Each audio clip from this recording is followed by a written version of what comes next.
Hello everyone, তোমরা সবাই কেমন আছো?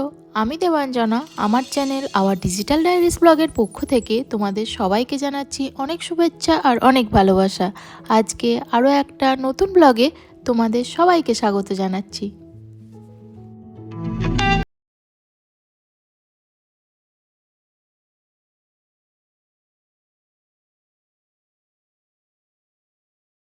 এবার আর এখন বাজে সকাল 8টা। আজ অনেক সকাল সকাল উঠে পড়েছি, ওই 7:30 উঠে পড়েছি। তারপর ফ্রেশ হয়ে একটু গরম চা নিয়ে বাইরের দিকে যাচ্ছি। গরম চায়ে চুমুক না দিলে সকালের এনার্জিটা পাবো কোথায়? বাট সকালবেলা এই বাইরে তো সচরাচর আসা হয় না। এখনও বেশ ভালোই ঠান্ডা আছে, রাত্রেও ভালো ঠান্ডা পড়ে একটু একটু। তো এই বাইরেটা এখন এসে গরম চায়ে চুমুক দিচ্ছি, আর বাইরে বেশ একটু ঠান্ডা ঠান্ডা হাওয়া বইছে, আর মাথাতে লাগছে, মুডটাও বেশ ফ্রেশ হয়ে যাচ্ছে। তো এইরকম সকাল তো সচরাচর পাওয়া হয় না, কেননা তো একটু বেলা করে উঠি। তো সকালটা বেশ ভালোই লাগলো। তো চলো আর দাঁড়িয়ে লাভ নেই, বাড়িতে অনেক কাজ, ভেতরে যাই। চা খাওয়া শেষ করেই আমি আমার রান্নার কাজে হাত লাগিয়ে দিয়েছি, কেননা আজকে অনেক কিছু রান্নার ব্যবস্থা করছি। আসলে এই বিদেশে এসে আমাদের যে সমস্ত বন্ধু হয়েছে, তো সেই সমস্ত বন্ধুদের আজকে আমাদের বাড়িতে লাঞ্চে আমন্ত্রণ জানিয়েছি। তো তার জন্যই কিছু খাওয়া দাওয়ার আজকে ব্যবস্থা করছি। তো আমি এই রান্নাবান্নার আয়োজন শনিবার রাত্রির থেকেই স্টার্ট করে দিয়েছি। রবিবার সকাল থেকে যদি পুরো রান্নাটা স্টার্ট করতাম, গিয়ে দেখলাম যে লাঞ্চের সময় আমি সমস্ত কিছু জোগাড়ই করে উঠতে পারলাম না। তাই আগের দিন রাত্রির থেকেই স্টার্ট করে দিয়েছি। যেমন এই চিকেন তন্দুরি করব, আর তার সাথে ফিশ ফ্রাইও করব। তো এই দুটোর ম্যারিনেশন গতকাল রাত্রি সেরে রেখেছি। তো এখন ওভেনটা প্রিহিট করে চিকেন তন্দুরিটা দিয়ে দিলাম। তো চলো এবার গতকাল রাত্রে যাই, কি করেছি সেগুলো দেখে আসি। এখন শনিবার সন্ধ্যে 6:30 বাজছে, আর এখন থেকেই আমার সমস্ত রান্নাবান্না স্টার্ট করে দিয়েছি। এদিকে একটু চিংড়ি মাছের মালাইকারি করছি। তো তার জন্যই তেলের ওপরে একটু জিরে ফোড়ন আর তেজপাতা আর একটু গরম মশলা ফোড়ন দিয়ে দিয়েছি, মানে ওই এলাচ লবঙ্গ দারচিনি। তো তারপর ফোড়ন দেওয়ার পর এই যে একটু পেঁয়াজ বাটা, টমেটো বাটা, রসুন আর আদার পেস্ট সমস্ত কিছু দিয়ে ভালো করে কষিয়ে নিচ্ছি। তো কষানো হয়ে গেলে তারপরে দুধটা অ্যাড করব। আর এদিকে করছি মাটন কষা। তার জন্য মাটনটা ভালো করে সমস্ত কিছু মশলা দিয়ে কষাচ্ছি। তো ভালো করে কষানো হয়ে গেলে প্রেসারে দেবো সিটি, কেননা এই দুটোই ভারী রান্না। তো তার জন্য প্রথমে এই দুটো দিয়েই স্টার্ট করে দিয়েছি। আর ওইদিকে চিকেনের লেগও বের করে রেখেছি তন্দুরি বানানোর জন্য। আসলে চিকেনের লেগে তো স্কিনগুলো থাকেই, তো স্কিনগুলো আমরা বাড়িতেই ছাড়িয়ে নিই, তারপর ম্যারিনেট করি। তো ফ্রিজে ছিল, তো আগে থেকেই বের করে রেখেছি যাতে একটু নরম হয়ে যায়, স্কিনগুলোও ছাড়াতে পারি। তারপর ম্যারিনেশনটা করব। আর বাদ বাকি জোগাড় যন্ত্র আস্তে আস্তে করছি, এইগুলো কষাতে কষাতে।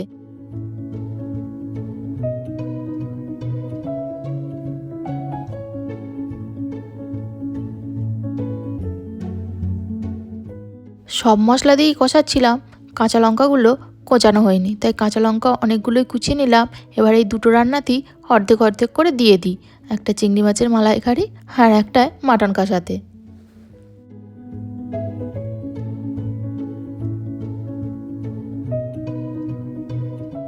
এই বিদেশে আমরা যখনই চিংড়ি মাছের মালাইকারি রান্না করি, তখনই এই ইভাপোরেটেড মিল্কটা ইউজ করি। এই নারকেলের ঝামেলাটা আর রাখি না, জানো তো। সেই নারকেল ভাঙাটা একটা এখানে বিরাট চ্যালেঞ্জের ব্যাপার, কেননা কোথায় ধাক্কা দেবো, কোথায় ভাঙবো। তো তারপর আবার সেটাকে পেস্ট করা, ছোট ছোট করে কাটা, অনেকটা টাইমেরও ব্যাপার। তাই ইভাপোরেটেড এই মিল্কগুলো নিয়ে আসি, আর এগুলো দিয়ে মালাইকারি করলে দারুণ খেতেও হয় কিন্তু। তো এই কাটারটা দিয়ে ক্যানটা কেটে নিলাম। তো তারপর মানে আমি কাটলাম না, ওই কেটে দিল। এই দেখো মশলাটা থেকে তেলও ছেড়ে এসেছিলো, আর কষানোও ভালো করে হয়ে গেছে। তো এইবার এই ইভাপোরেটেড মিল্কটা ঢেলে দেবো এর মধ্যে, আর স্বাদ মতো নুন আর মিষ্টিটাও দিয়ে দেবো। আর এদিকটা তো কষা হচ্ছেই। মটন এত দেরি হতে লাগে যে কি বলবো, তাই ফার্স্টেই ওটাকে বসিয়ে দিয়েছি। দেখবো এদিকে আমার সব রান্নাই প্রায় হয়ে গেল, মাটনটা তখনও হচ্ছে। এদেশে আমাদের দেশের সব কিছুই পাওয়া যায় মোটামুটি, শুধু তোমাকে একটু খুঁজে খুঁজে নিতে হবে, এটাই যা। আর এখানে তো ওই পাড়ার মোড়ে মোড়ে দোকান থাকে না, একটা এরিয়া থাকে, আর সেখানেই অনেক কটা দোকান পরপর থাকে। তো তোমাকে যখন দরকার ওই বাড়ি থেকে বেরিয়ে যেতে হবে, এই যা। তো এদিকে এই যে আছে ধনেপাতা আর একটু পুদিনা পাতা, আর এখানে আছে পেঁয়াজ, আর এর সাথে মেশাবো রসুন, আদা আর কাঁচা লঙ্কা। তো এইগুলো দিয়ে পেস্ট করে নিলাম। তো এবার এই মাছের ফিলেগুলোতে মাখিয়ে নিচ্ছি। আর মাছের ফিলেগুলোতে আগে থেকে একটু গোলমরিচ আর লেবুর রসও মাখিয়ে নিয়েছিলাম। এইগুলো দিয়ে ফিশ ফ্রাই করব। এটা ম্যারিনেট করে নর্মাল ফ্রিজে রেখে দেবো, তাহলে কাল সকালবেলা ভাজতে পারবো। আবার কোটিংও করতে হবে, সেটা করতেও টাইম লাগবে। তো এখন ভালো করে মাখিয়ে নিচ্ছি। এই ম্যারিনেশনটা যদি আগে থেকে করে রাখি তাহলে এর টেস্টটাও বেশ ভালোই হবে। এই মাছগুলো ভেটকি মাছের ফ্রাইয়ের মতো খেতে হবে। তো এইগুলো এরম ফিলে হিসেবেই বিক্রি হয়, তো সেগুলোই নিয়ে আসা হয়েছিল ফ্রাই করব বলে। এদিকে দেখেছো কি সুন্দর মালাইকারিটার কালারটা এসেছে। এতে একটু গরম মশলা অ্যাড করে দিলাম। তো এবার এটাকে নামিয়ে দেব। চিংড়ি মাছের মালাইকারি রেডি হয়ে গেছে। এতক্ষণে একটা রেসিপি হলো, আর এদিকে কন্টিনিউ ম্যারিনেশনগুলো চালাচ্ছি। এদিকে কিন্তু মাটনটা এখনও হচ্ছে। এই দেখো, এদিকে চিকেনের স্কিনগুলো ছাড়িয়েও নিয়েছি, আর চিকেনের গায়ে আবার একটু ছুরি দিয়ে দাগও করে নিয়েছি। এবার চিকেন তন্দুরির জন্য মশলাটা করে নিচ্ছি। তার জন্য একটু বেশি করে দই দিচ্ছি, আর একটু বেশি করে রসুন আর আদার পেস্টটাও দেবো। চিকেনে দেখবে একটু রসুন আর আদার পেস্টটা এই তন্দুরিতে বেশি করে পড়লে টেস্টটাও একটু অন্যরকম হয়। তো তার সাথে অন্যান্য মশলাগুলোও অ্যাড করছি। একটু জিরে গুঁড়ো, একটু হলুদ গুঁড়ো, আর এর সাথে একটু অ্যাড করে নিচ্ছি একটু লঙ্কার গুঁড়ো ঝালের জন্য, আর একটু ধনে গুঁড়ো, আর এরপর অ্যাড করব একটু গরম মশলা, আর এর সাথে অ্যাড করব স্বাদ মতো নুন। নুন না হলে টেস্টটাই তো হবে না, আবার বেশি নুন হয়ে গেলে তখন পুরো টেস্টটাই ফালতু হয়ে যাবে। আর তার সাথে যেটা অ্যাড করতেই হবে তন্দুরি মশলা। এখানে তো শান কোম্পানির মশলাগুলো বেশ ভালো চলে দেখি, তাই শান কোম্পানির তন্দুরি মশলাটা ইউজ করে নিলাম। তো এবার ভালো করে এটা মিক্সড করে নিচ্ছি, তারপর এই চিকেনগুলোর সাথে মিশিয়ে দেবো। মিক্সারের কালারটাই দেখতে অসাধারণ লাগছে, দেখো খুবই সুন্দর লাগছে না বলো কালারটা দেখতে? আর একটা অসাধারণ স্মেল আসছে, জানো কি সুন্দর স্মেলটা। এত কিছু রান্নাতে আমার কর্তাটি কিন্তু টুকটাক আমাকে হেল্পও করছে। যেমন ফিশ ফ্রাইয়ের মাছগুলো কাটতে ও হেল্প করেছে, কিন্তু এই চিকেনের স্কিনগুলো ছাড়াতে আমাকে হেল্প করেনি। ও যেহেতু মাছ ভালোবাসে, তাই মাছের বেলায় ও 2 হাত তুলে রাজি, কিন্তু চিকেনটা আমাকেই করতে হলো। আর বানাবো হচ্ছে ফ্রায়েড রাইস, তার জন্য বলেছি কাটাকুটি করতে। তো ও শুধু দেখছি বিনসটাই কেটেছে। তো তারপর আবার আমাকে গাজর, ক্যাপসিকাম এইগুলো কাটাকুটি করতে হলো। তো চলো এবার ফ্রায়েড রাইসটা বানিয়ে ফেলি। আর ওইদিকে আনারস ওকে কাটতে দিয়েছি, তো ও এখন আনারস কাটছে। কলকাতায় সেই হাতে গ্লাভস পরে পরে কাটে চোখগুলো। হ্যাঁ, কি দিয়ে কাটে? ওই ছুরি দিয়ে কেটে কেটে তোলে। আর এখানে তো চোখের মধ্যে ঢোকাবি, চোখ উঠে বেরিয়ে আসছে। চোখ নেই, চোখ ওপড়ানোর মেশিন, মানে চোখ গেলে দেবো। আমার সে চোখ গেলতে গেলে আনারসের এই চোখ তোলার যন্ত্রটা আমরা অনলাইন থেকে এখানে কিনেছি। এটা দেখছি বেশ কাজেরই হয়েছে, আজকেই ফার্স্ট টাইম ইউজ করছি কেনার পর। তো ও বেশ এটাতে মজাও পেয়েছে দেখছি, আর তাড়াতাড়ি হয়েও যাচ্ছে জানো। না হলে আনারসের ওই চোখগুলো তুলতে আরও সময় লাগতো। আর যাই হোক, কাজটা তাড়াতাড়ি হচ্ছে, এটা দেখেই আনন্দ হচ্ছে। তো ওদিকে আমার রাইসটা বসানো হয়ে গেছে। ও এবার এগুলো কেটে দিলে আমি এগুলো কুচি কুচি করে পিস করে নেব। এই যে একটু আম ছিল, একটু আমও কুচিয়ে নিচ্ছি, আর আনারসও কুচিয়ে নেব। তো এইগুলো দিয়ে ভাবছি একটু চাটনিও বসিয়ে দেব। তো চাটনিটা করব, তো ততক্ষণে আমরা রাত্রের ডিনারটাও সেরে নেব। তাহলেই আজকের মতো কাজকর্ম ছুটি, আমার কাল সকাল থেকে জোরদার কাজে লাগতে হবে। এই চাটনি করতেও অনেকটা টাইম লাগে। এইটা যদি রেডি থাকতো আমি চাটনিটাও ফার্স্টেই বসিয়ে দিতাম।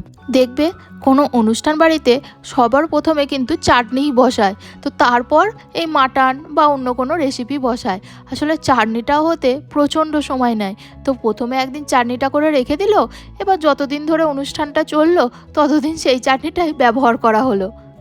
তো এদিকে আমিও আনারসের চাটনি বসিয়ে দিয়েছি, এতে ভাবছি একটু পাতিলেবুর রসও অ্যাড করব, আর মিষ্টি তো অবশ্যই অ্যাড করব। শনিবার রাত কাটিয়ে আমরা আবার রবিবার সকালে ফিরে এসেছি। আর এই যে সেই ম্যারিনেট করা ফিশগুলো এখন আমি কোটিংও কমপ্লিট করে ফেলেছি। একটু ময়দা দিয়ে ফার্স্টে মাছগুলো মেখে নিয়েছিলাম, তারপর একটু ডিমের গোলা আর হচ্ছে ব্রেড ক্রাম্বস দিয়ে এই কোটিংগুলো ফিশ ফ্রাইয়ের কমপ্লিট করে ফেলেছি। তো দেখতে দারুণ লাগছে। তো চলো এগুলো এবার ভাজার পালা, আর যা যা আমার বাকি আছে রান্না সেগুলো কমপ্লিট করার পালা। তো চলো ঝটাপট তাড়াতাড়ি করে ফেলি। এই কোটিংগুলো করতে অনেকটা টাইম চলে গেল, প্রায় এখন 10টা বাজতে চললো। আর একটু ভেবেছি কচুরিও বানাবো। এখন ওই 11:15 মতো বাজছে, তো ওরা ওই 12:30 নাগাদ আসবে। আমার সমস্ত হাতের কাজ কমপ্লিট হয়ে গেছে, শুধু একটা কাজই বাকি আছে, সেটা হচ্ছে কচুরিটা ভাজা। তো সব রেডি করে রেখে দিয়েছি, ওরা এলে ভাজবো। আর এদিকে আমার ঠাকুরকে পুজো করাও কমপ্লিট হয়ে গেছে। গাছের অরিজিনাল ফুলগুলো দিয়েছি, বেশ ভালো লাগছে না বলো? আর আজকের ওয়েদারটা কিন্তু রোদ্দুর আছে, অতটা মেঘলা নেই, সুতরাং মন ভালো করাই ওয়েদার। তো চলো ভেতরে গিয়ে দেখায় তোমাদের কি কি আয়োজন করেছি আজকে আমার বন্ধুদের জন্য। এই যে ভেতরে চলে এসেছি, এখানটাও সব পরিষ্কার পরিচ্ছন্ন করে রেখে দিয়েছি, শুধু কচুরিটাই ভাজবো। আর এখানেও সমস্ত কিছু ঢাকা দেওয়া আছে। তো চলো এক এক করে তোমাদের ঢাকা খুলে দেখায়। ফার্স্টে আছে ফিশ ফ্রাই, দাঁড়াও আগে ঢাকাগুলো সব খুলে নিই, তারপর তোমাদের দেখায় ভালো করে। এই যে আজকের মেনু হচ্ছে এইগুলো যে কমপ্লিট করতে পেরেছি, এইগুলো ভেবেই আমার ভালো লাগছে।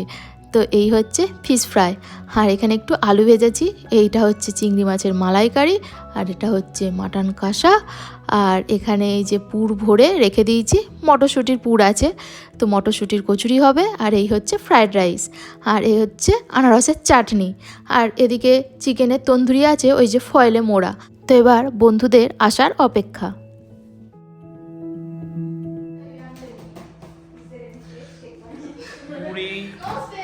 This item, all this normal. আমাদের মোট 4 জন বন্ধু এসেছে, আর আমরা 2 জন, মোট 6 জন। এই 6 জনে মিলে এখন জোর এনজয় করছি, আর এবার খাওয়া দাওয়াও করে নেব। তো চলো আজকের ব্লগটা এখানেই শেষ করছি। সবাই ভালো থেকো, সুস্থ থেকো, সাবধানে থেকো। আর আজকের ব্লগটা কেমন লাগলো অবশ্যই কমেন্ট করে জানিও। ভালো লাগলে লাইক করো, শেয়ার করো, কমেন্ট করো। তাহলে চলো, আর যারা ফেসবুক থেকে দেখছো তারা আমার পেজটি ফলো করে দিও। তাহলে আজকের মতো বাই, দেখা হবে তোমাদের সাথে পরে আর একটা নতুন ব্লগে। টাটা।